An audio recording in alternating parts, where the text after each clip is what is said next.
Today we will discuss what happens when corruption knocks the door of justice. दोस्तों, judiciary को temple of justice कहा जाता है और ये टेम्पल ऑफ जस्टिस डेमोक्रेसी का थर्ड पिलर है।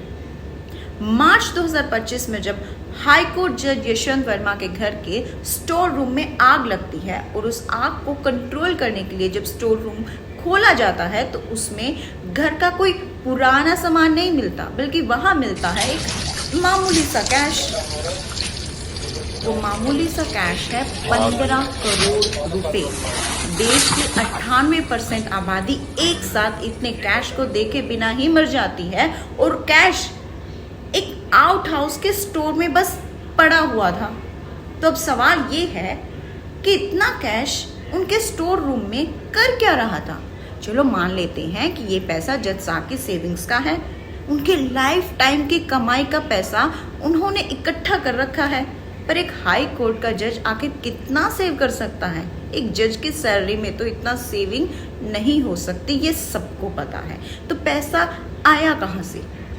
अब इसका जवाब तो खुद वर्मा साहब ही दे सकते हैं और वर्मा साहब कहते हैं उन्हें तो कुछ भी नहीं पता। ये पैसा किसका है, कहाँ से आया, उन्हें इसकी कोई जानकारी नहीं है। अगले ही दिन जस्टिस यशवंत वर्मा को इलाहाबाद हाई कोर्ट में ट्रांसफर कर दिया जाता है। इस मूव का शक सबको होता है, लेकिन आपत्ति किसी को नहीं होती, ना जनता को, ना सिस्टम को, ना किसी और को। वेल, हाई प्रोफाइल केस जो है कौन पंगा लेगा? बस एक को छोड़कर, वो है खुद Allahabad high court. Allahabad high court ने तुरंत बोला, आप किसी भी ट्रैश को हमारे पास ना भेजें, हम कोई डस्टबिन नहीं है। बहुत ताज्जुब की बात, जस्टिस यशवंत वर्मा जी को उधर से भगाया गया। 15 करोड़ रुपए कोई फोन का चार्जर नहीं है जो कहीं रख कर भूल गए। आपके घर इतनी सिक्योरिटी के बाद भी अगर कोई आके इतनी सिक्योरिटी से बच के 15 करोड़ कैश लेकर आया, आपके स्टोर रूम में आकर लगा कर चला गया, जज साहब अगर कोई फंसाना भी चाहेगा तो 1 या 2 करोड़ रख के दे चले जाते। 15 करोड़ कोई क्यों फंसाएगा अपना? दोस्तों, जब एक हाई कोर्ट के जज के घर इतना कैश पाया जाए तो ये चिंता का विषय है।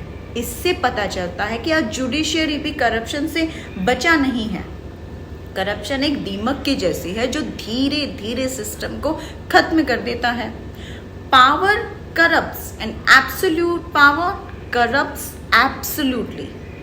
ये कोट हर किसी ने अपने लाइफ में कभी ना कभी जरूर सुना होगा, क्योंकि ये बस एक कहावत नहीं रह गई है, आज हमारी सोसाइटी का एक बड़ा हिस्सा है।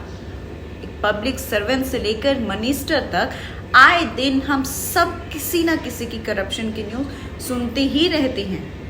पैसे लेने वाला अपना पर्सनल गेन देखता है और देने वाला देता है ताकि उसका काम जल्दी हो सके या उसके फेवर में हो सके।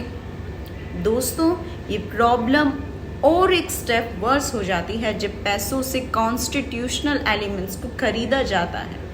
अब आप सोच सकते हैं इतना सारा कैश इकट्ठा करने के लिए कितने लोगों के साथ इनजस्टिस हुआ होगा, कितने बेगुनाह गरीब लोगों की सुनवाई में तारीख पे तारीख मिली होंगी या फैसला ही बदल दिया गया होगा।